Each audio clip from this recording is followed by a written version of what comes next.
నేను చదివిన తర్వాత మనము ధ్యానం చేద్దాం.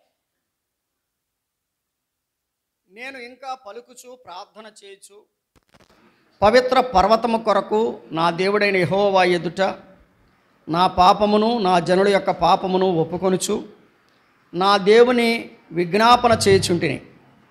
నేను ఇలాగున మాటలాడుచు ప్రార్థన చేయుచుండగా మొదట నేను దర్శనమందు చూచిన అతి ప్రకాశమానుడైన గబ్రియేలును ఆ మనుష్యుడు సాయంత్రపు బలి అర్పించు సమయమున నాకు కనబడి నన్ను ముట్టాను. అతడు నాతో మాట్లాడి ఈ సంగతి నాకు తెలియజేసి ఇట్లనెను, దానియేలు, నీకు గ్రహింప శక్తి ఇచ్చుటకు నేను వచ్చి తిని. నీవు బహుప్రియుడవు గనుక నీవు విజ్ఞాపన చేయ ఆరంభించినప్పుడు ఈ సంగతి నీకు చెప్పుటకు వెళ్ళవలెనని ఆజ్ఞ బయలుదేరెను. కావున ఈ సంగతి తెలుసుకొని నీకు కలిగిన దర్శన భావము గ్రహించుము. తిరుగుబాటును మాన్పుటకును పాప నివారణ చేయుటకును దోషము నిమిత్తము ప్రాయశ్చిత్తము చేయుటకును యుగాంతము వరకు ఉండునట్టి నీతి బయలుపరుచుటకును దర్శనమును ప్రవచనమును ముద్రించుటకును అతి పరిశుద్ధ స్థలమును అభిషేకించుటకును నీ జనమునకును పరిశుద్ధ పట్టణమునకును 70 వారములు విధింపబడెను. ప్రార్థన చేసుకుందాం. ప్రేమ కలిగిన తండ్రి, వందనాలు. మీరు మాకిచ్చిన ఈ మంచి సమయం కొరకై స్తుతిస్తున్నాం. ఈ సమయంలో ప్రభువా, నాయనా, నీ కృపచేత నీ లేఖనాలు మాకు తెలియచేయండి. మాకు అర్థం చేసుకోవడానికి జ్ఞానం ఇవ్వండి. శ్రేష్టమైన నీ తలంపులు ఇచ్చి నీ వాక్యాన్ని అర్థం చేసుకుని నీ రాకడ కొరకు సిద్ధపడడానికి సహాయం చేయమని యేసు ప్రభువారి నామంలో ప్రార్థించి వేడుకొనిచున్నాము తండ్రి, ఆమేన్. మొదటి వచనం నుంచి 19వ వచనం వరకు దానియేలు యొక్క ప్రార్థన అని విన్నాం.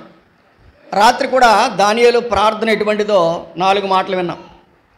దానియేలు ప్రార్థన అనుభవం మనం గమనించాం. 1, మోకరించే ప్రార్థన అనుభవం గలవాడని. 2, అనుదిన ప్రార్థన అనుభవం గలవాడని. 3, మనస్సును నిబ్బరం చేసుకుని ప్రార్థించేవాడని. 4, పాపాన్ని ఒప్పుకొని ప్రార్థించేవాడని. ఈ 4 సంగతులు దానియేలులో ఉన్నాయి కనుక దానియేలు శ్రేష్టమైనటువంటి పరిస్థితిని, ఉన్నతమైన స్థానాన్ని అతడు పొందుకోగలిగాడని దానియేలు ప్రార్థన అనుభవాన్ని మనం జ్ఞాపకం చేసుకున్నాం. అయితే ఇక్కడ 9వ అధ్యాయంలో దేవుడు దానియేలుకు అద్భుతమైన ప్రణాళికను విడుదల చేశాడు.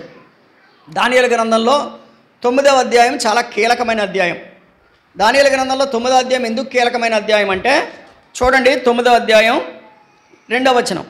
అతని ఏలుబడిలో మొదటి సంవత్సరమందు దానియేలును నేను యెహోవా తన ప్రవక్తయగు ఇర్మియాకు సెలవిచ్చి తెలియజేసినట్టు యెరూషలేము పాడుగా ఉండవలసిన 70 సంవత్సరములు సంపూర్తి అగుచున్నవని గ్రంథము వలన గ్రహించి తిని. ఇక్కడ 70 సంవత్సరాల గురించి చెప్పాడు. ఎన్ని సంవత్సరాల గురించి చెప్పాడు? 70 సంవత్సరాల గురించి చెప్పాడు. 9వ అధ్యాయమే 24వ వచనం ఆఖరి లైన్ చూడండి. 70 వారములు విధించబడెను అన్నాడు. ఎన్ని వారాలు? 70 వారాలు. దీన్ని ఏమంటారంటే ఒక మిస్టరీ అంటారు, మర్మము. ఇది మామూలుగా అర్థమయ్యే విషయం కాదు. అర్థమైతే మనము ఈజీగా అర్థం చేసుకునేటువంటి విషయం కూడా కాదు. అయితే దీని అర్థం ఎలా చేసుకోవాలి? దేవుడు చెబుతున్నాడు. 70 వారాలు కాలాన్ని దేవుడు వివరిస్తున్నాడు. ఎలా వివరిస్తున్నాడంటే, ఈ 70 వారాలు జరగడానికి ముందు 6 సంగతులు జరగాలని చెప్పాడు. ఈ 70 వారాల కాలంలో ఎన్ని సంగతులు జరగాలని చెప్పాడు? ఈ 70 వారాలలో ఈ 6 సంగతులు కంప్లీట్ అయిపోతాయి. ఈ 6 సంగతులు కంప్లీట్ అయిపోతే ఇక 70 వారాలు కంప్లీట్ అయినట్టు లెక్క.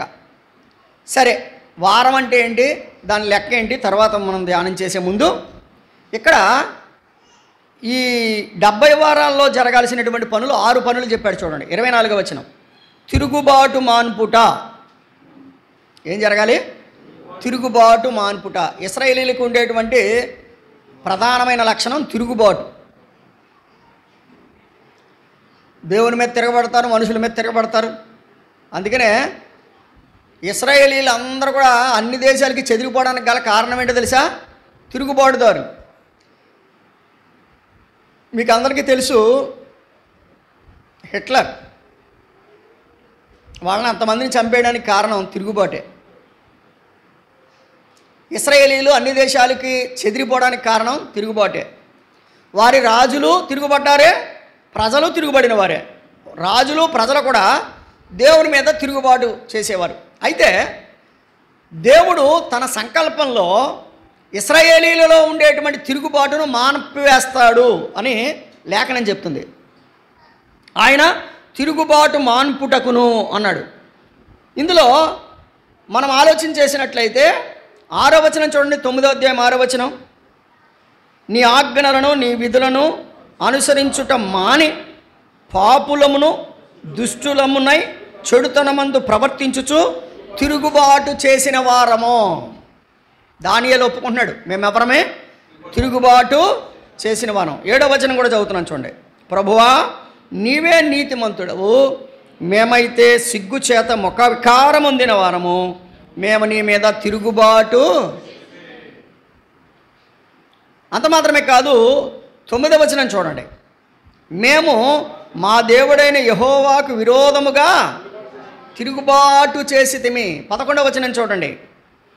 ఇశ్రాయేలీలందరూ నీ ధర్మశాస్త్రమును అతిక్రమించి నీ మాట వినక. అర్థమైందండి? 6వ వచనములో, 7వ వచనములో, 9వ వచనములో, 11వ వచనంలో మేము ఎవరమని చెప్పాడు? తిరుగుబాటు. మేము తిరుగుబాటు చేసిన వాళ్ళం. మేము తిరుగుబాటు చేసిన వాళ్ళం. ఎలా తిరుగుబాటు చేశారు? ప్రవక్తలను పంపితే ప్రవక్తల మీద తిరుగుబాటు చేశారు. అంతెందుకు, మోషేని పంపితే మోషే మీద తిరుగుబాటు చేశారు. అవునా? దావీదుని పంపితే దావీదు మీద తిరుగుబాటు చేశారు. ఏమండి? ఎలాగున ప్రవక్తలను పంపితే ప్రవక్తల మీద తిరుగుబాటు చేశారు. ప్రవక్తలను కొందరిని చంపారు. చివరికి ద్రాక్ష తోట యజమాని తన కుమారుని పంపాడు. అవునా? ఆయన ఉపమానం చెప్పాడు కదా. ఒక ఆయనకి ఒక ద్రాక్ష తోట ఉంది. ఆ ద్రాక్ష తోటని కాపులకు గుత్తకిచ్చాడు. వారిని శిస్తు వసూలు చేసుకురమ్మని ఏం చేశాడంటే తన సేవకుల్లో ఒకరిని పంపిస్తే వాడిని కొట్టారు, ఇంకొకరిని పంపించారు, వాడిని కొట్టారు, మూడోవాడిని పంపించారు, వాడిని కొట్టి చంపారు. ఈసారి నా కొడుకు కదా, దీనికి వారసుడు కదా అని నా కుమారుణ్ణే పంపిస్తాను, వాళ్ళు శిస్తు ఇచ్చి పంపిస్తారని అనుకుంటే ఆ కుమారుణ్ణి కొట్టి చంపాడు సార్. ఇది ఇశ్రాయేలీల తిరుగుబాటు. ఎలా తిరుగుబాటు చేశారో తెలుసండి? తోట యజమానిని కొడుకునే కొట్టి చంపారు. ఇది ఆ కాపులు చేసిన పని. ఆ కాపులు ఎవరో కాదు, ఇశ్రాయేలీలే. కాపులు అంటే కులమని కాదు, ఇక్కడ తోట కాపరులు అని అర్థం. అయితే యేసు ప్రభు వారిని సిలువ వేయడానికి పిలాతు ముందుకు తీసుకెళ్ళినప్పుడు పిలాతు అన్నాడు, ఇతనిలో నాకు ఏ దోషమో కనబడలేదు. అంటే అతన్ని సిలువేయండి అని కేకలేశారు. కేకలేసినప్పుడు అతను చేతులు కడుక్కొని ఈ దోషం నా మీద నా పిల్లల మీద ఉండకుండుగాక అన్నాడు. వాళ్ళేమన్నారు? మా మీద మా పిల్లల మీద ఉండుగాక అన్నారు. అంతే, అయిపోయింది. ఎంత తిరుగుబాటు చూసారా? రైట్. ఇప్పుడు ఇదంతా కూడా దీంట్లో తిరుగుబాటు కనిపిస్తుంది కదా. ఇశ్రాయేలీలు దేవుని మీద తిరుగుబాటు చేశారు, నాయకుల మీద తిరుగుబాటు చేశారు, రాజుల మీద తిరుగుబాటు చేశారు, ప్రవక్తల మీద తిరుగుబాటు చేశారు, ప్రియకుమారుడైన యేసుక్రీస్తు ప్రభువారి మీద కూడా తిరుగుబాటు చేశారు. భవిష్యత్తులో ప్రభు ఏం చేయబోతున్నాడు అంటే వారి తిరుగుబాటు మనస్సును మాన్పివేయబోతున్నాడు. అనగా వారు తిరుగుబడినటువంటి ఆ పరిస్థితికి వారు పశ్చాత్తాపపడే స్థితికి వారు వస్తారు. ఒక వచనం చదువుకుందాం. లూకాసు వార్త 19వ అధ్యాయం. లూకాసు వార్త 19వ అధ్యాయం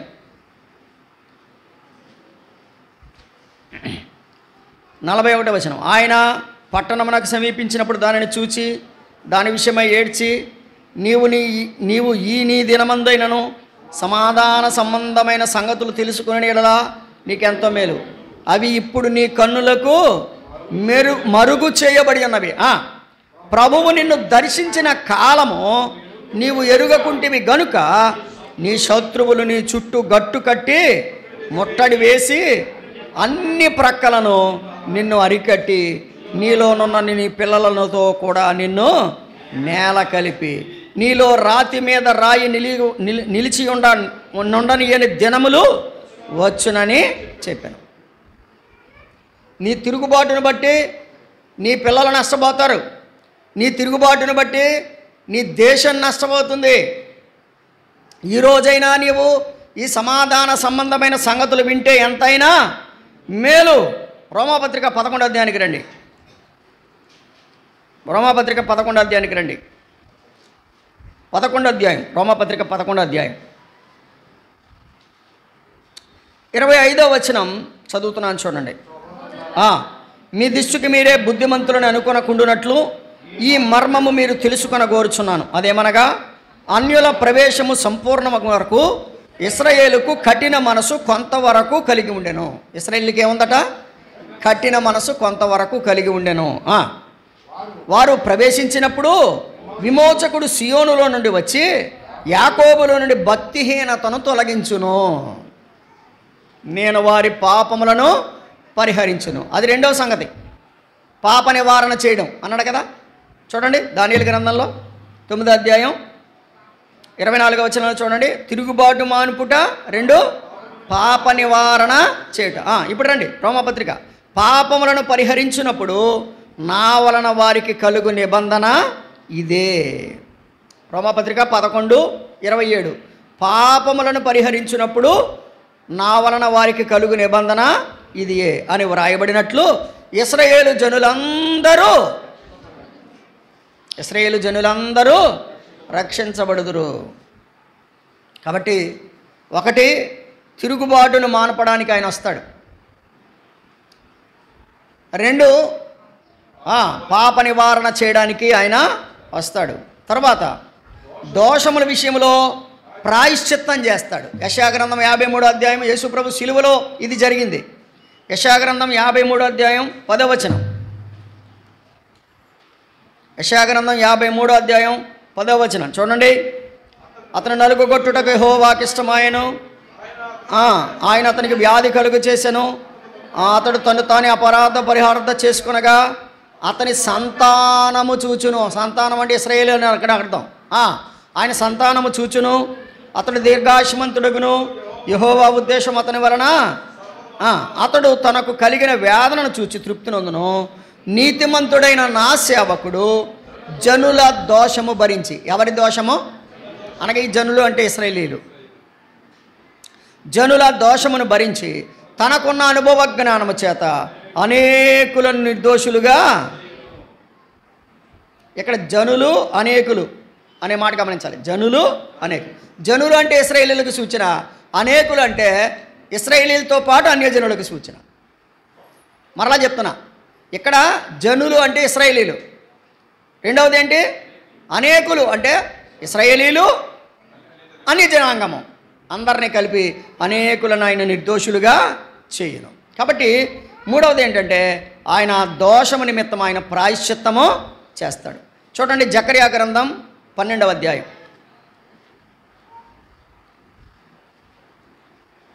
జకర్యా గ్రంథం 12వ అధ్యాయం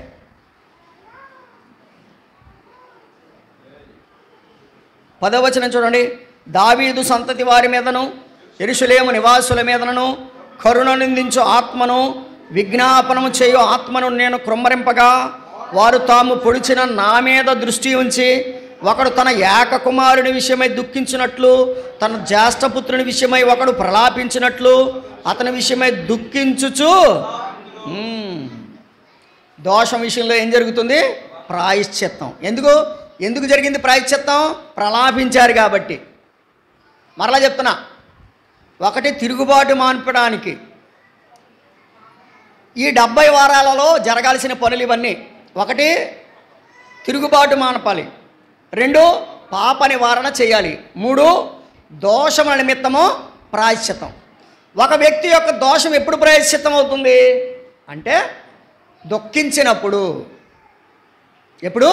దుఃఖించినప్పుడు. కాబట్టి మనము ప్రభు దగ్గర మొర్రపెట్టాలి, దుఃఖించాలి, కన్నీరు కార్వాలి. ఆ కన్నీళ్ళే మన జీవితాలకి అద్భుతమైనటువంటి ఆశీర్వాదాలుగా మారిపోతాయి. ఎందుకంటే వారు కన్నీళ్ళు విడవగా నేను వారిని కరుణిస్తాను అని, వారు తాము పుడిచినటువంటి నా మీద దృష్టించి ఒకడు తన ఏకకుమారుని విషయమే దుఃఖించినప్పుడు నేను వారికి విడుదలను లేక వారి యొక్క దోషాన్ని నేను ప్రాయశ్చిత్తము చేస్తానన్నాడు. రోమాపత్రిక ఇర్మియా గ్రంథం 31వ అధ్యాయం. ఇర్మియా గ్రంథం 31వ అధ్యాయం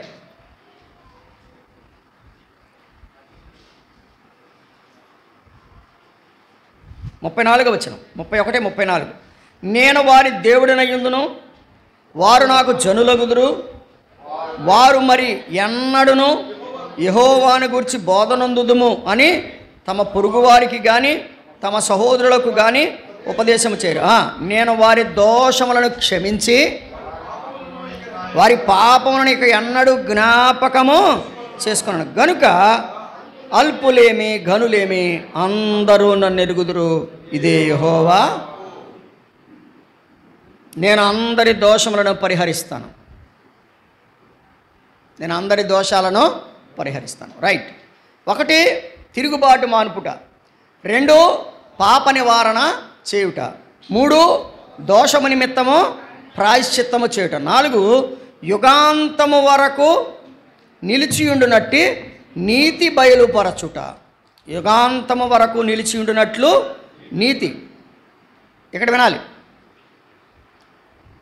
యుగాంతం వరకు నిలిచే నీతి. యేసుప్రభు వారు ఏం చేశాడంటే ఎల్లకాలము నిలిచే బలి ఏర్పాటు చేశాడు ఆయన. ఈ యుగం ఎప్పుడైపోతుందో ఈ యుగాంతం వరకు నిలిచే నీతి అనగా యేసుప్రభు అనీతిమంతులమైన మన కొరకై నీతిమంతుడైన ఆయన సిలువలో వేలాడి మనందరినీ నీతిమంతులుగా చేశాడు. ఇది ఎంతవరకు నిలుస్తుంది? యుగాంతం వరకు. ఏదో ఇలా ఇచ్చి తీసేసుకునేది కాదు. ఒక వచనం చదువుదాం రండి. 97వ కీర్తన, 97వ కీర్తన 2వ చరణం.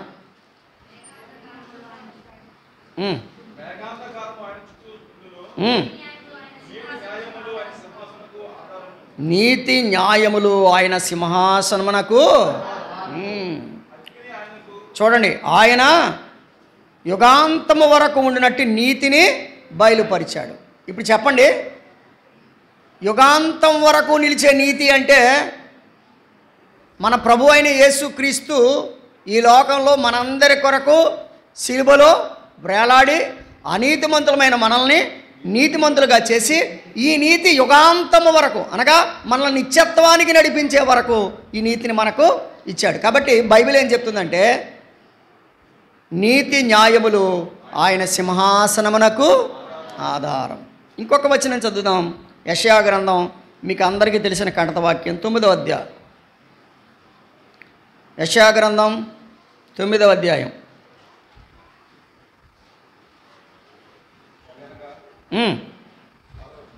6వ వచనం. ఎలాగనగా మనకు శిశువు పుట్టెను, మనకు కుమారుడు అనుగ్రహింపబడెను, ఆయన భుజం మీద రాజ్యభారముండును, ఆశ్చర్యకరుడు, ఆలోచనకర్త, బలవంతుడైన దేవుడు, నిత్యుడగు తండ్రి. 7వ వచనం. ఇది మొదలుకొని మితి లేకుండా దానికి వృద్ధియు క్షేమము కలుగునట్లు సర్వకాలము దావీదు సింహాసనమును రాజ్యమును నియమించును. న్యాయము వలనను నీతి వలనను రాజ్యమును స్థిరపరచుటకు ఆయన అతడు సింహాసనాసీనుడై రాజ్యపాలన చేను. సైన్యములకు అధిపగు యెహోవా ఆసక్తి కలిగి దీనిని న్యాయము వలనను నీతి వలనను రాజ్యపాలన. రైట్. ఇది యుగాంతం వరకు నిలిచి ఉండినట్లు నీతి అనే మాటలో 2 సంగతులు గుర్తుపెట్టుకోవాలి. 1 ప్రభువు మనకు అనుగ్రహించిన నీతి, 2 వెయ్యేండ్ల పాలనలో ఆయన చేసే నీతి రాజ్యం. ఆయన ఏం చేస్తున్నాడు? వెయ్యేండ్ల పాలనలో నీతి రాజ్యాన్ని చేయబోతున్నాడు. అనగా నీతి రాజ్యాన్ని ఆయన పరిపాలించబోతున్నాడు. నీతిని బట్టి న్యాయాన్ని బట్టి ఆయన పరిపాలిస్తాడు. ఆయన 7 ఏండ్ల శ్రమల తర్వాత ఇశ్రాయేలీల కొరకై దిగివచ్చి భూమి మీదకి దిగివచ్చి ఆయన 1000 ఏండ్ల పాలన చేయబోతున్నాడు. ఆయన చేసేటువంటి పాలన నీతి పాలన. ఇది ఎంతవరకు నిలుస్తుందంటే యుగాంతము వరకు నిలిచేటువంటి పాలన. రైట్. ఒకటి, తిరుగుబాటు మానపడం అనేది ఈ 70 వారాల్లో జరగాలి. 2, పాప నివారణ అనేది ఈ 70 వారాల్లో జరగాలి. దోషం నిమిత్తం ప్రాయశ్చిత్తం ఈ 70 వారాల్లో జరగాలి. యుగాంతం వరకు నిలిచినట్టు నీతి బయలుపరచబడాలి. తర్వాత దర్శనము ప్రవచనము ముద్రించబడాలి. దర్శనము ప్రవచనము ముద్రించబడాలి. రైట్. ఇక్కడ దానియేలును దేవుడు ఏం చేశాడు? ఈ ప్రవచనాన్ని ముద్రించమన్నాడు. ఈ ప్రవచనాన్ని ఏం చేయమన్నాడు? ముద్రించమన్నాడు. ఇది అవసరమైనప్పుడు మాత్రమే తెరవబడుతుంది. అందుకనే ప్రకటన గ్రంథంలో మనం చూస్తాం, 7వ ముద్ర విప్పినప్పుడు, మొదటి ముద్ర విప్పినప్పుడు అంటాడు. అంటే ముద్ర వేయబడింది. దానియేలు గ్రంథంలో ఏదైతే ముద్ర వేయబడిందో అంత్యకాలంలో అది భక్తుల ద్వారా ఆ ముద్ర విప్పబడింది. ఒక వచనం చదువుదాం రండి. యెషయా గ్రంథం 4వ అధ్యాయం.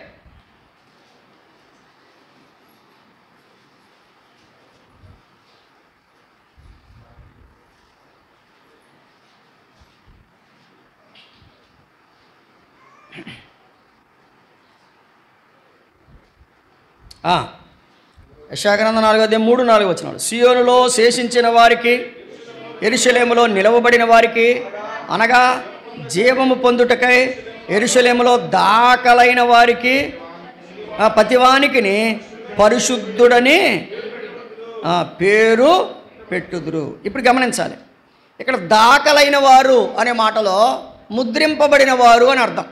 దాఖలైన వారు అంటే దాని అర్థం ఏంటి? మన ప్రభు మనల్ని ఏం చేశాడు? ముద్రించాడు. 30వ అధ్యాయానికి రండి. యెషయా గ్రంథమే 30వ అధ్యాయం.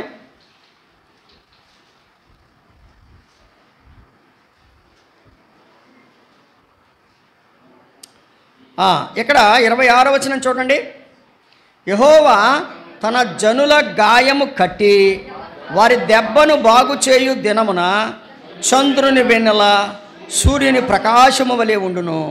సూర్యుని ప్రకాశము 7 దినముల వెలుగు 1 దినము ప్రకాశం ఉండునట్లు ఉండును. ఇక్కడ బైబిల్ చెప్తున్న మాట ఏంటంటే, ఆయన ఎవరైతే ముద్రించబడ్డారో ఆ ముద్రించబడిన వారి యొక్క గాయాలు ఏం చేస్తాడట? ఆయన కడతాడు. మరలా చెప్తున్నాను వినండి.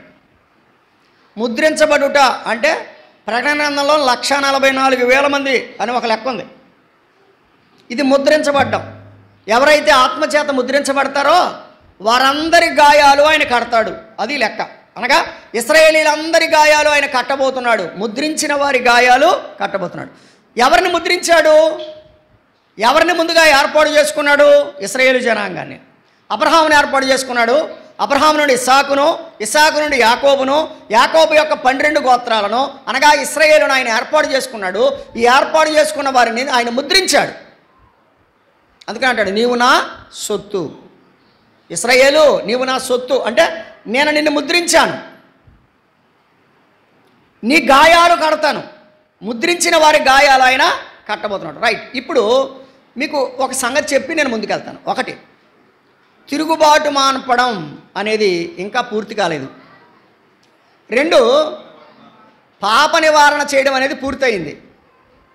ఎలా పూర్తయింది? యేసు ప్రభు శిలువలో మనందరి పాపాల కొరకు చనిపోయాడు. అదే సమయంలో ఇశ్రాయేలీల పాపాల కొరకు కూడా ఆయన చనిపోయాడు. అది వారికి ఇంకా అర్థమో కాలేదు. పాప నివారణ జరిగింది. 2వది, దోషము నిమిత్తం ప్రాయశ్చిత్తం కూడా జరిగిపోయింది. అయినా కూడా వాళ్ళు ఏమనుకుంటున్నారు? మనం ఇంకా బలులు అర్పించాలి, ఇంకా మనం ఏదో చేయాలనుకుంటున్నారు. కాబట్టి పాప నివారణ జరిగింది, దోషాల నిమిత్తం ప్రాయశ్చిత్తం జరిగిపోయింది. ఈ 2 సిలువలో యేసు ప్రభు మన కొరకు చేసేసాడు. అయితే ఇంకా జరగవలసినవి ఏమిటి అంటే, వారి తిరుగుబాటు మానపాలి. అంటే వాళ్ళలో ఇంకా తిరుగుబాటు ఉంది. ఇంకా ఆ తిరుగుబాటు మానాలి వాళ్ళు. 2వది, యుగాంతం వరకు నిలిచేటువంటి నీతిని బయలుపరచాలి. అంటే దాని అర్థం ఏంటి?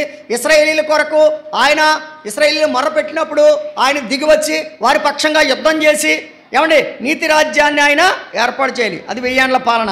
కాబట్టి అది కూడా ఇంకా జరగాలి. ఇంకా దర్శనమును ప్రవచనమును ముద్రించాలి. కాబట్టి అది ముద్రించబడింది, ఇంకా విడుదల జరగలేదు. అనగా ఇశ్రాయేలీయుల విడుదల జరగాలి. ఇశ్రాయేలీయులందరూ కూడా ముద్రించబడిన వారందరూ కూడా విడుదల పొందాలి. ఇంకా తర్వాత అతి పరిశుద్ధ స్థలము అభిషేకించుట, ఇది ఇంకా జరగలేదు. అతి పరిశుద్ధమైన స్థలాన్ని అభిషేకించుట. చూడండి, మనము చదివినట్లయితే దానియేలు గ్రంథంలోనే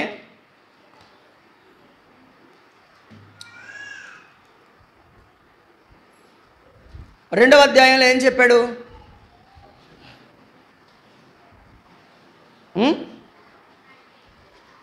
దానియేలు గ్రంథంలో 2వ అధ్యాయంలో ఏం చెప్పాడంటే ఒక రాయి చెప్పాడు కదా. ఏం చెప్పాడు? ఒక చిన్న రాయి, చేతి సహాయము చేయని లేని ఒక రాయి. మీకు అవసరమైనంతే ఒక మాట చదువుకోండి. 44 2:34 44 కూడా.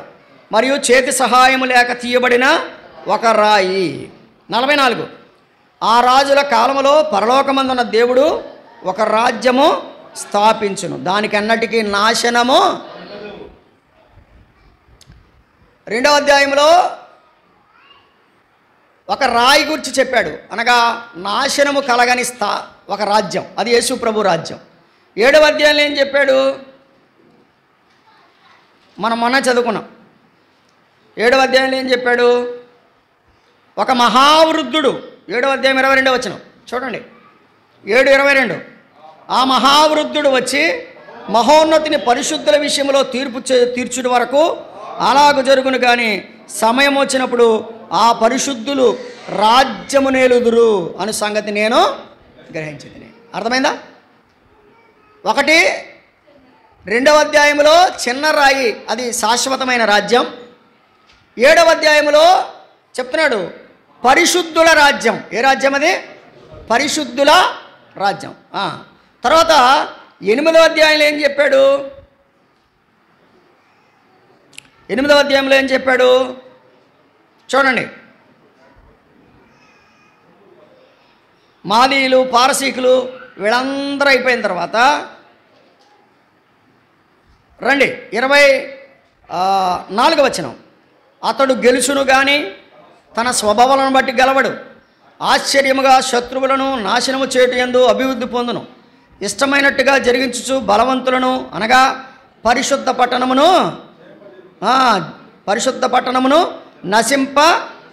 జనమును నశింప చేయును అని చెప్పి హెచ్చించుకొను అని చెప్తూ అంటాడు. 26వ వచనం. ఆ దినములను గూర్చిన దర్శనము వివరించి ఉన్నాను, అది వాస్తవము, అది అనేక దినములు జరిగిన పెమ్మట నెరవేరును. నీవైతే ఈ దర్శనమును వెల్లడి చేయకము. ఏం చేయొద్దు? నువ్వు వెల్లడి చేయకు. ఈ రాజ్యం ఎంతకాలం ఉంటుంది? ఏమండి, ఈ రాజ్యం ఎంతకాలం ఉంటుంది? 14వ వచనం చెప్పాడు. అందుకతడు 2300 దినముల మట్టుకే. ఏది? మానవ రాజ్యము కొంతకాలమే, కానీ దేవుని రాజ్యము శాశ్వతం అని చెప్పాడు. రైట్. ఇప్పుడు కొంచెం మీరు మీ మనసు ఇక్కడ పెట్టండి. 2వ అధ్యాయంలో శాశ్వత రాజ్యం గురించి చెప్పాడు. 7వ అధ్యాయంలో పరిశుద్ధుల రాజ్యం గురించి చెప్పాడు. 8వ అధ్యాయంలో దేవుని రాజ్యం అనగా మానవుని రాజ్యం వేరు, దేవుని రాజ్యం వేరు అని చెప్పాడు. ఇప్పుడు అతి పరిశుద్ధ స్థలం అభిషేకించడం అంటే ఏంటంటే, వినండి. ఆ రాయి వచ్చి యెరూషలేములో అభిషేకించబడడం, అనగా ఆ రాయి యెరూషలేములో రాజ్యపాలన చేయడం.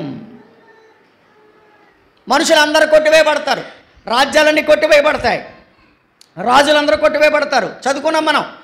బబులోను రాజ్యం అయిపోయింది, మాదీయ పారసీక రాజ్యము అయిపోయింది, గ్రీకుల రాజ్యం అయిపోయింది, రోమా సామ్రాజ్యం అయిపోయింది. ఇక రావలసింది ఏంటి? ప్రభు రాజ్యం, నీతి రాజ్యం, 1000 ఏండ్ల రాజ్యం. అది శాశ్వత రాజ్యం. అది అతి పరిశుద్ధ స్థలంలో అభిషేకించబడుతుంది. అందుకనే యెషయా గ్రంథం 2వ అధ్యాయంలో ఒక మాట చదువుదాం రండి. యెషయా గ్రంథం 2వ అధ్యాయం 2వ వచనం. అంత్య దినములలో పర్వతముల పైన యెహోవా మందిర పర్వతముల శిఖరమున స్థిరపరచబడి కొండల కంటే ఎత్తుగా ఎత్తబడును. ప్రవాహము వచ్చినట్లు సమస్త అన్యజనులు దానిలోనికి. అది క్రీస్తు రాజ్యము యెరూషలేములో స్థాపింపబడినప్పుడు అన్యజనులందరూ ప్రవాహంలో వస్తారట. ఏ అన్యజనులైతే యేసు నామాన్ని వ్యతిరేకిస్తున్నారో వీరందరూ కూడా ప్రవాహంలో వస్తారట. అయితే గమనించాలి, వారికి తీర్పు ఉంది. ప్రవాహంలో వచ్చినంత మాత్రాన వారు పరలోకానికి పోతారని కాదు. ప్రవాహంలో యెరూషలేము వైపుకు వచ్చేటువంటి ఆ రోజును చెప్పాడు. 11వ అధ్యాయానికి రండి. యెషయా గ్రంథం 3-4 వచనాలు. యెహోవా భయం అతనికి ఇంపైన సువాసనగా ఉండును. కంటి చూపును బట్టి అతడు తీర్పు తీర్చడు. తాను వినిన దాన్ని బట్టి విమర్శ చేయడు. నీతిని బట్టి బేదలకు తీర్పు తీర్చును.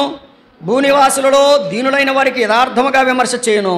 తన వాగ్దండము చేత లోకమును, తన పెదవుల ఊపిరి చేత దుష్టులను. అది వాగ్దండము, పెదవుల ఊపిరి దుష్టులను సంపును. అతని నడుమునకు నీతి అని, అతని తుంట్లకు సత్యమును నడికట్టుగా ఉండును. తోడేలు గొర్రెపిల్ల యొద్ద వాసము చేయును. చిరుతుపల్లి మేకపిల్ల యొద్ద పండుకును. దూడయు కొదమసింహము పెంచబడిన కోడియు కూడుకొనగా బాలుడు వారిని తోలును. ఆవులు ఎలుగులు కూడిమేయును. వాటి పిల్లలు ఒక్క చోటనే పండుకును. ఎద్దు మేసినట్లు సింహము గడ్డి మేయును. పాలు కుడుచు పిల్ల నాగుపాము పుట్ట యొద్ద ఆటలాడును. మిడునాగు పుట్ట మీద పాలు విడిచిన పిల్ల తన చెయ్యి నా పరిశుద్ధ పర్వతమందును అంతటను ఏ మృగమును హాని చేయదు. నాశనము. ఇప్పుడు చెప్పండి, ప్రభువు రాజ్యం ఏది? నాశనము చేయని రాజ్యం. 1000 ఏండ్ల పాలన ఎలా ఉంటుందో చెప్తున్నాడు. 1000 ఏండ్ల పాలన ఎలా ఉంటుందంట? ఏవి ఎవరికి హాని చేయవు. ఇది ఏంటి అంటే ఒక మాట చెప్తున్నాను వినండి. ఆదాము ఏదేని వనంలో ఉన్నప్పుడు పాములు ఉన్నాయా? సింహాలు ఉన్నాయా? ఏమైనా చేసినాయా? దేవుని చిత్తం ఏంటంటే వాటన్నిటిని మనం ఏలాలి. వేటిని ఏలాలి? భూమి మీద ఉన్న జంతువులన్నిటినీ మానవుడు ఏలాలి. కానీ మానవుడు ఏం చేశాడు? ఒక జంతువు మాటకి లోబడిపోయాడు. అంతేనా? అంటే జంతువు అంటే సాతాను సర్పం రూపంలో వచ్చింది, సర్పానికి లోబడిపోయాడు. అప్పటి నుంచి సర్పాలు మన మీద మొదలెట్టినాయి.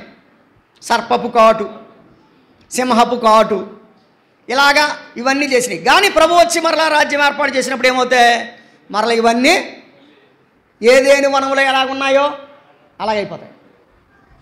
ఇదండి దేవుని యొక్క అద్భుతమైన ప్రణాళిక. ఏంటంటే ఆది మానవుడు ఏమైతే తన పాపము చేత కోల్పోయాడో ఆ శాంతిని మన ప్రభు అయిన యేసుక్రీస్తు మరలా మనకి ఇవ్వబోతున్నాడు. ఇది క్రైస్తవ విశ్వాసం. నా పరిశుద్ధ పర్వతం మీద దేనికి ఏది హాని చేయదు. చిన్న పిల్లవాడు నాగుపాము పుట్ట మీద ఆడుకుంటాడు. దూడలు ఎలుగులు కలిసి పడుకుంటాయి చెప్పాడు. ఆ రాజ్యం గురించి మాట్లాడుతున్నాడు. అయితే దీనికి ఒక లెక్క చెప్పాడు. ఈ లెక్క కీలకమైంది. ఇంకొక 15 నిమిషాలు టైం ఉంది. 15 నిమిషాల లెక్క అయిపోద్ది. కాబట్టి జాగ్రత్తగా ఉందాం. రండి దానియేలు గ్రంథం. ఈ 70 వారాల లెక్క 3 భాగాలుగా చెప్పాడు. రండి 9వ అధ్యాయం. తిరుగుబాటు మాన్పుటకును అతి పరిశుద్ధ స్థలమును అభిషేకించుటకును. అంటే అతి పరిశుద్ధ స్థలం అభిషేకించుట అంటే ఇశ్రాయేలీలందరి పక్షంగా యేసుక్రీస్తు ప్రభు యెరూషలేమునకు వచ్చి పరిపాలన చేయుట. అది రైట్. ఈ జనమునకు పరిశుద్ధ పట్టణమునకు 70 వారములు విధింపబడెను. ఎన్ని వారాలు? రైట్. లేఖనాల్లో ఒక లెక్క ఉందండి. 7 అనే దానికి చాలా ప్రధానమైనటువంటి ప్రాముఖ్యమైనటువంటి స్థానం ఉంది బైబిల్ గ్రంథంలో. ఇక్కడ 70 వారాల లెక్క. మీకు ఒక సంగతి చెప్తాను రండి. సంఖ్యాకాండము 14వ అధ్యాయం. సంఖ్యాకాండం 14వ అధ్యాయం 34వ వచనం చూడండి. మీరు ఆ దేశమును సంచరించి చూచిన 40 దినముల లెక్క ప్రకారము దినమునకు 1 సంవత్సరము చొప్పున 40 సంవత్సరములు. దినమునకు 1 సంవత్సరం, ఇది లెక్క. దినమునకు 1 సంవత్సరం, ఇది లెక్క. దినానికి సంవత్సరం అంటే రోజుకు 1 సంవత్సరం అని. వారానికి 7 సంవత్సరాలు. ఇప్పుడు అర్థమైంది మీకు? దినమునకు 1 సంవత్సరం అంటే వారానికి ఎన్ని సంవత్సరాలు? 7 సంవత్సరాలు. 7 × 70 లెక్క వేయండి.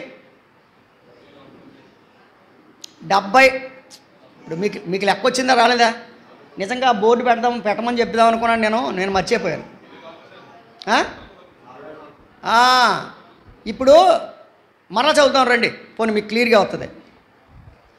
మీరు ఆ దేశమును సంచరించి చూసిన 40 దినముల లెక్క ప్రకారము దినమునకు 1 సంవత్సరము చొప్పున 40 దినములు. 40 రోజులంటే 40 సంవత్సరాలు. దినానికి 1 సంవత్సరం అయినప్పుడు వారానికి ఎన్ని సంవత్సరాలు అవుతుంది? 7 సంవత్సరాలు. క్లియర్గా ఇంకొక మాట చదువుదాం. యెహెజ్కేలు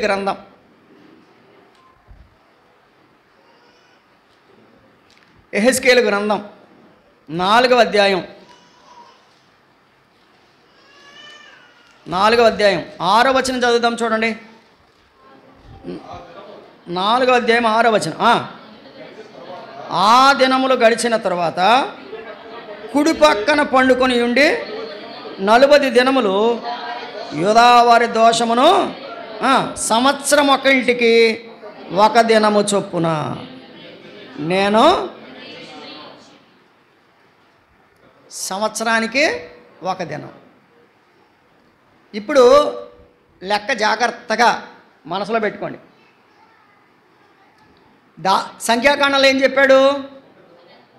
1 దినము 1 సంవత్సరం. ఎక్కడేమంటున్నాడు? సంవత్సరం ఒక ఇంటికి 1 దినం.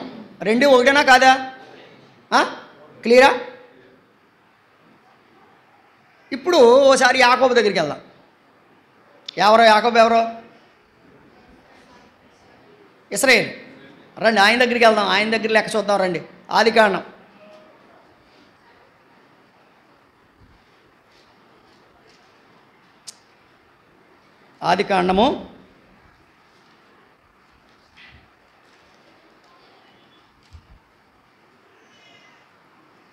5వ అధ్యాయం చెప్తున్నాను, ఆగండి ఒకసారి.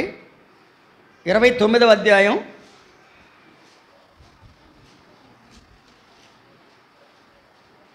25వ వచనం.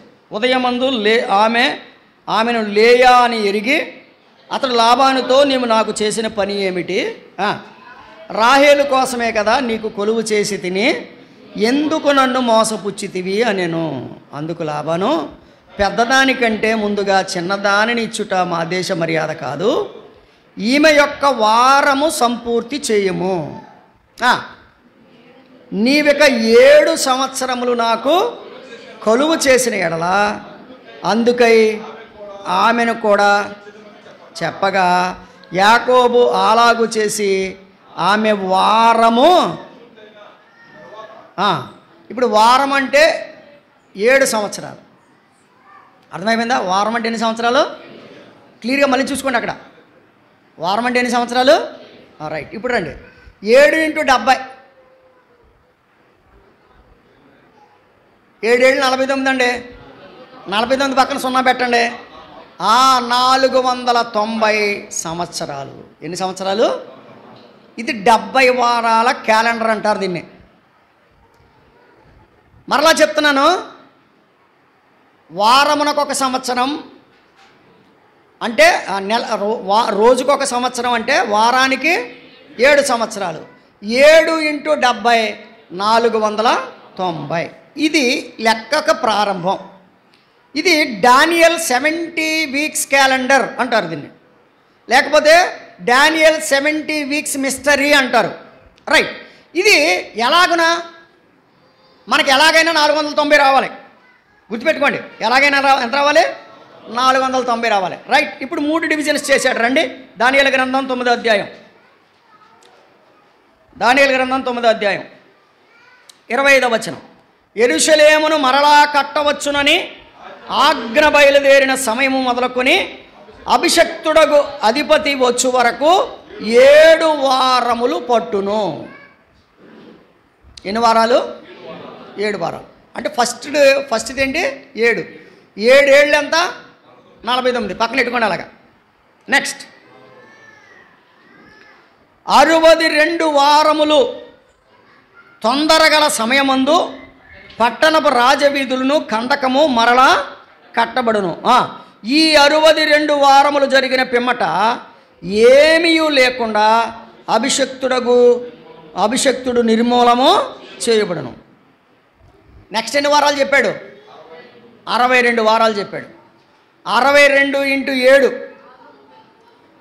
62 ఏళ్ళు 434 సంవత్సరాలు. 62 ఏళ్ళు ఎన్ని సంవత్సరాలు? 434. ఇందాకేమో 49, ఇప్పుడు ఎంత? 434, మొత్తం 483. ఇంకెన్ని సంవత్సరాలు కావాలి? కుర్రోళ్ళు అమ్మాయిలు చదువుకునేవాళ్ళు లెక్క పెట్టాలి. ఇప్పుడు 7 ఏళ్ళు 49 అమ్మా. మొత్తం మన టార్గెట్ 490. మన టార్గెట్ ఎంత? 490. ఓకే, 490లో మొదటి 7 ఏళ్ళు 49, తర్వాత 62 ఏళ్ళు 434. 2 కలిపితే ఎంత? 483. 490లో 483 తీసేయండి. అది దానికోసం ఇప్పుడు మనం రెడీగా ఉన్నాం. ఇంకెన్ని సంవత్సరాలు ఉంది? ఆ 7 సంవత్సరాలను ఏమంటారు? మహాశ్రమలు. రైట్. ఇప్పుడు ఆ మహాశ్రమలకు ముందు ఇది ఏం జరిగిందో చెప్తాను జాగ్రత్తగా. మీరు ధ్యానం చేయండి, మీరు ఇంకా చదవండి. మీకు ధ్యానానికి కావలసినటువంటి హింట్స్ ఇస్తున్నాను నేను. నెంబర్ 1, 7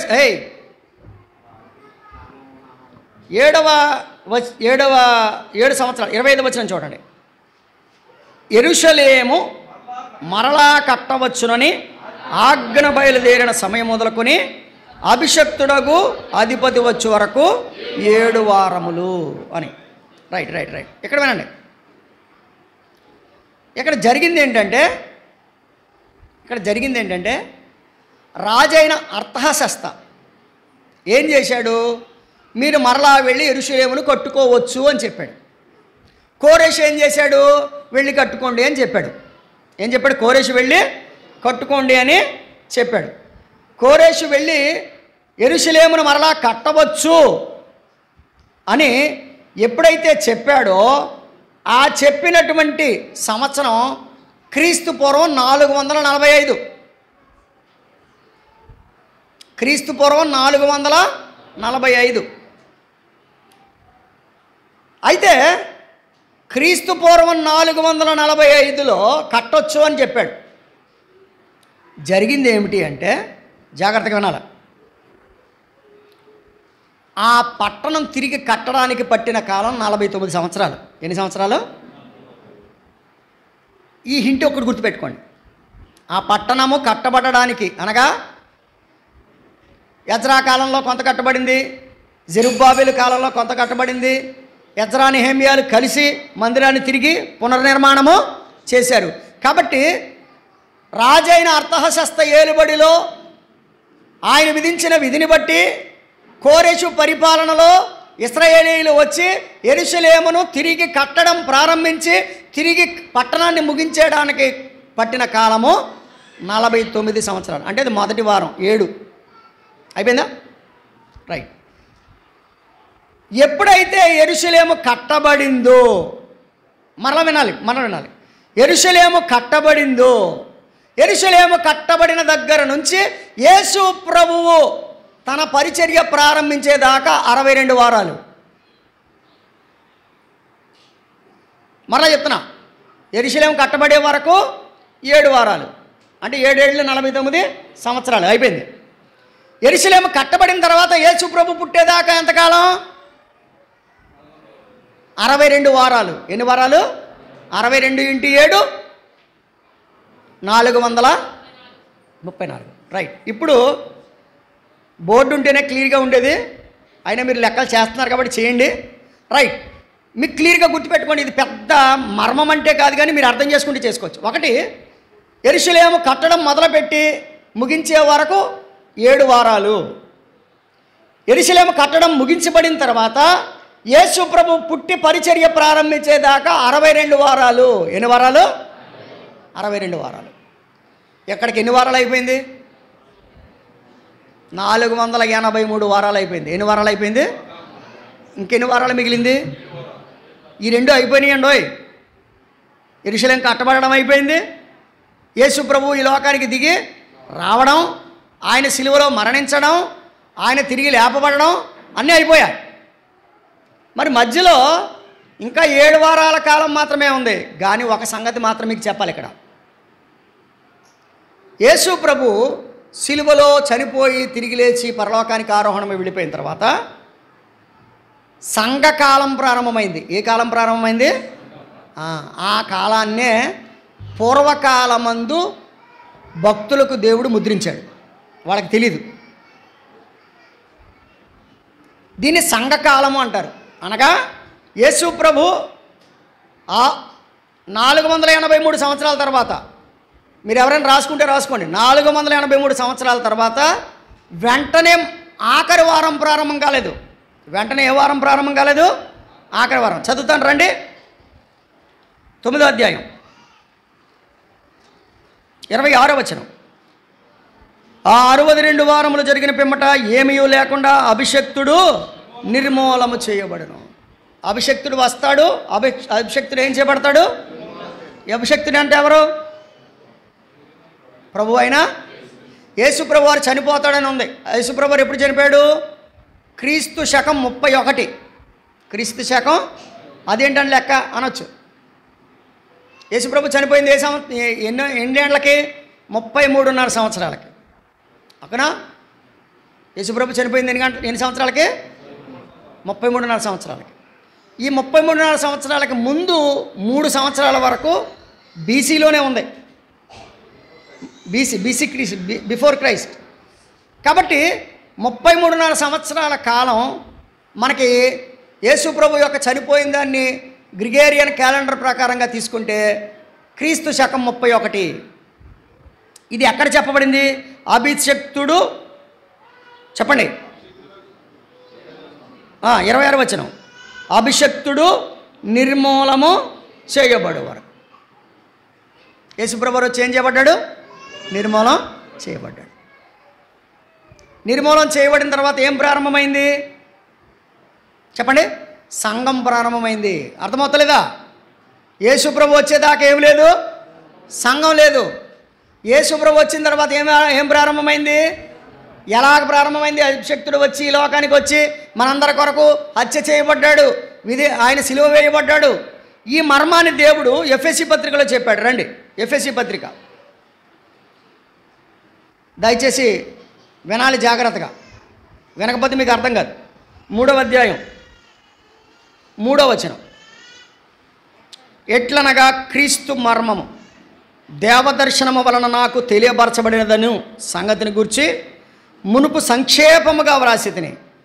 మీరు దానిని చదివిన ఎడల దానిని బట్టి ఆ క్రీస్తు మర్మమును గూర్చి నాకు కలిగిన జ్ఞానమును గ్రహించుకొనగలరు. 5వ వచనం.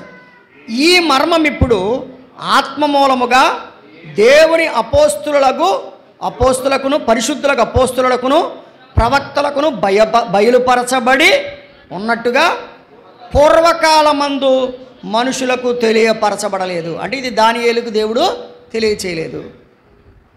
జరిగింది వినండి. ఈ మర్మమేదనగా అన్యజనులు సువార్త వలన క్రీస్తు యేసునందు యూదులతో పాటు సమాన వారసులను ఒక శరీరమందలి సాటి అవయములను వాగ్దానములో పాలివారై ఉన్నారు అనున్నదియే. ఈ మాట వినండి, నేను ముగిస్తాను. దేవుడు ఒక మర్మాన్ని బయలుపరిచాడు. ఎవరికి? పౌలు గారికి. ఏంటో మర్మం? అరే బాబు, 7 వారాలు అంటే మరలా తిరిగి మందిరం కట్టబడుతుంది, యెరూషలేము కట్టబడుతుంది. 7 వారాలు అది జరిగింది. తర్వాత మందిరం కట్టబడిన తర్వాత, యెరూషలేము కట్టబడిన తర్వాత అభిషక్తుడు భూలోకానికి వచ్చే వరకు ఉండేటువంటి కాలాన్ని 62 వారాలు అన్నాము. ఆ 62 వారాలు 7 వారాలు కలిపితే మొత్తం 69 వారాలు. 69 వారాల కాలాన్ని మనము లెక్కించేశాం. ఎలా లెక్కించేశాం? యేసుప్రభు ఈ లోకానికి వచ్చాడు, ఈ లోకానికి వచ్చి చనిపోయాడు, సమాధి చేయబడ్డాడు, తిరిగి లేచాడు. అయితే యేసుప్రభు సమాధి చేయబడి తిరిగి లేచిన తర్వాత సంఘం ఏర్పడింది. ఈ సంఘము ఆఖరి వారానికి, ఈ మధ్యలో ఉండేటువంటి ఈ ఏడో వారం ఆఖరణ ఉండేటువంటి వారానికి, ఈ మధ్యలో ఉండేదానికి కొంత గ్యాప్ ఇచ్చాడు దేవుడు. దాన్ని ఏమంటారంటే సంఘయుగము అంటారు. ఆ సంఘయుగాన్ని దేవుడు ఎవరికి బయలుపరిచాడంట? పౌలు గారికి బయలుపరిచాడంట. ఎలా బయలుపరిచాడంట? ఇదిగో నేను వాగ్దానాలు ఎవరికి ఇచ్చాను? ఇశ్రాయేలీయులకే ఇచ్చాను. లోకంలో ఎవరికి కూడా వాగ్దానాలు లేవు. అందుకనే వాగ్దాన నిబంధన లేని ప్రజలము అని ఉంది. అవునా? ఎఫెసీ పత్రిక 2వ అధ్యాయము 12వ వచనం. ఆ కాలమందు ఇశ్రాయేలుతో సహపరులము కాక పరదేశులమును వాగ్దాన నిబంధన లేని. రైట్. ఇప్పుడు అర్థమైంది కదా మీకు? మాకేమి లేవు, వాగ్దానాలు లేవు.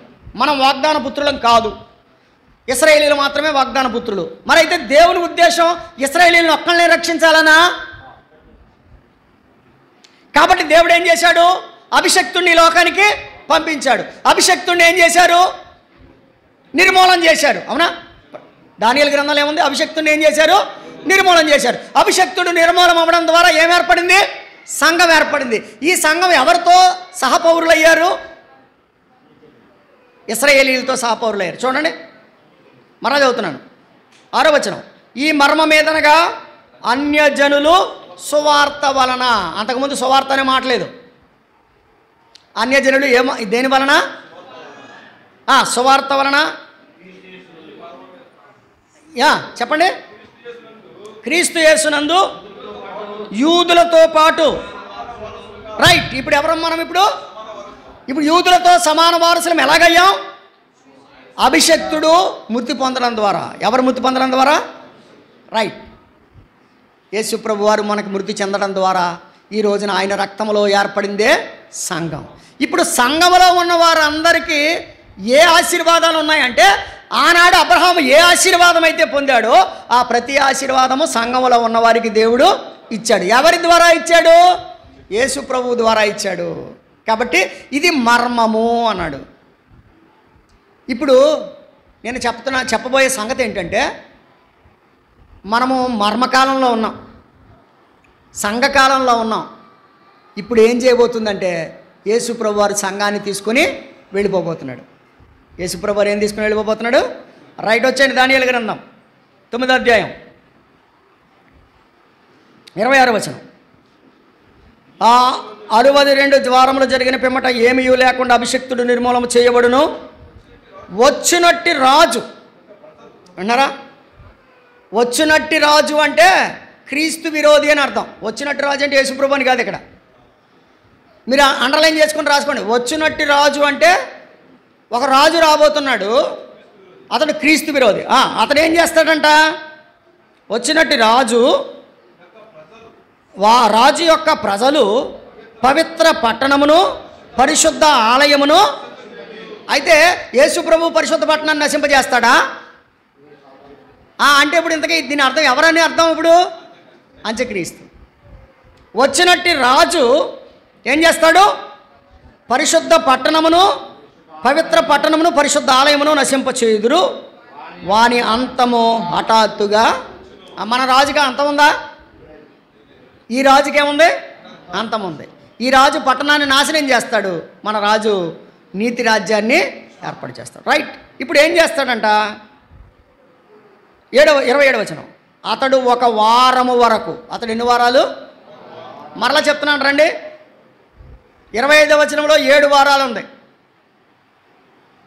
26వ వచనంలో 62 వారాలు ఉంది. 7 + 62 7 + 62 69 ప్లస్ ఒక వారం 70 అయిపోయిందా? రైట్. ఇప్పుడు వచ్చే రాజు ఏం చేస్తాడంట?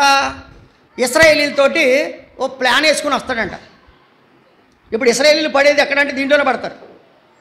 ఇదిగో నేనే మెస్సియా అని వచ్చి వాళ్ళతో వాళ్ళతో సంధి చేసుకుంటాడంట.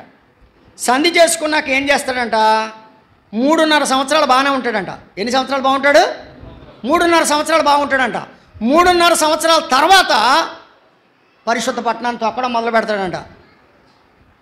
బలి నైవేద్యాలు ఆపేస్తాడంట. ఈ నైవేద్యాలు ఆపేసిన తర్వాత ఇశ్రాయేలీలకి అర్థమవుద్ది, అయ్యో రే వీడు నిజమైన క్రీస్తు కాడు, అంత్యక్రీస్తుని చూసి మనం మోసపోయాం అని చెప్పి ఇశ్రాయేలీలు తిరుగుబాటు చేస్తారంట. ఇశ్రాయేలీలు తిరుగుబాటు చేసినప్పుడు ఏం జరుగుతుందో తెలుసా? ప్రభువుకు మొరపెడతారు. ప్రభువుకు మొరపెడితే వీడు ఇంకా విచ్చలవిడిగా ఇశ్రాయేలీలను 3.5 సంవత్సరాల మహాశ్రమల కాలంలో పాలు చేస్తాడు. రైట్. మొదటి 3.5 సంవత్సరాలని అర్ధవారం అని రాశాడు. చూడండి. అతడు 1 వారం అనేకులతో నిబంధన స్థిరపరచును, అర్ధవారమునకు బలి నైవేద్యము నిలిపివేయును. అర్ధవారానికి ఏం చేస్తాడు? ఎక్కడితో అయిపోలేదు, మనం ఇంకా ముందుకెళ్తాం, తర్వాత అధ్యాయాలు ఇంకా చెప్పుకుంటాం. సగం వరకు బానున్నాడు. అర్ధవారం అంటే 3.5 సంవత్సరాలు బానున్నాడు. 3.5 సంవత్సరాల తర్వాత ఏం ఆపేశాడు? బలి నైవేద్యము ఆపేశాడు. బలి నైవేద్యం ఆపేశాడంటే ఆడు మెస్సీయా అవుతాడా? కాడు. ఇశ్రాయేలీలు దాన్ని గుర్తిస్తారు. హేయమైనది నిలిచే వరకు నాశనము చేయువాడు వచ్చును, నాశనము చేయువానికి రావాలని నిర్ణయించిన నాశనము ముగించు వరకు ఎలాగునా జరుగును. కాబట్టి వాడికి 3.5 సంవత్సరాలు వచ్చిన తర్వాత బలి నిలిపేసి నెక్స్ట్ 3.5 సంవత్సరాలు హేయమైన వస్తువు నిలబెడతాడు. ఎక్కడ? మందిరములో. కాబట్టి ఇది ఇంకా జరగలేదు, జరగబోతుంది. జరగబోతుంది. ఇంటికి వెళ్ళిన తర్వాత లూకాసు సువార్త 21వ అధ్యాయం 7వ వచనం నుంచి చదవండి, 20వ వచనం వరకు. లూకాసు సువార్త 21వ అధ్యాయం 7 నుంచి 20 వరకు చదవండి. దేవుని చిత్తమైతే మరలా వారం ఆ సంగతులు జ్ఞాపకం చేస్తాను. ఓకేనా? రైట్. ఇప్పుడు దేవుడు 70 వారాల కార్యక్రమాన్ని చెప్పాడు. నేను ఎలా చెప్పి ముగిస్తాను చూడండి. మొదటి 7 వారాలు యెరూషలేము తిరిగి కట్టడానికి పట్టిన కాలం. తర్వాత 62 వారాలు యెరూషలేము కట్టిన దగ్గర నుంచి యేసు ప్రభు సిలువలో వేలాడి చనిపోయి తిరిగి లేచే వరకు పట్టిన కాలం. ఆఖరి వారము రాబోతున్న కాలం. ఆఖరి వారమే కాలం. దాన్ని 2 భాగాలు చేశారు. మొదటి అర్ధవారం శ్రమల కాలం, రెండవ అర్ధభాగం మహాశ్రమల కాలం. కాబట్టి దేవుని చిత్తమైతే 10, 11, 12 అధ్యాయాలలో ఈ సంగతులు ఉన్నాయి. మనం ధ్యానం చేద్దాం. దేవుడి మాటలు మన కొరకు దీవించునుగాక. అయితే మనం చేయాల్సిందల్లా ఏంటి? ఈ మహాశ్రమలను వీటన్నిటిని తప్పించుకోవాలంటే యేసుక్రీస్తు ప్రభునందు విశ్వాసం ఉంచి రక్షణ పొందాలి. ప్రార్థన చేసుకుందాం. ప్రేమ కలిగిన తండ్రి, వందనాలు. నీ వాక్యం అందరిలో అన్ని విధాలుగా పని చేయనివ్వండి. మహాశ్రమల కాలం రాబోతుందని, సంఘం ఎత్తబడబోతుందని నీవు మాకు గుర్తు చేసినందుకు స్తోత్రాలు నాయనా. మహాశ్రమల కాలానికి ముందుగానే నీవు సంఘాన్ని కొనుక్కోబోతున్నావని మేము 8వ అధ్యాయంలో విన్నాం. ఆ ఎత్తబడే గుంపులో ఉండడానికి మాకు అందరికీ సహాయం చేయమని, దీవించమని, నడిపించమని యేసు ప్రభువారి నామములో ప్రార్థిస్తున్నాము తండ్రి. ఆమేన్. అందరికీ వందనాలు.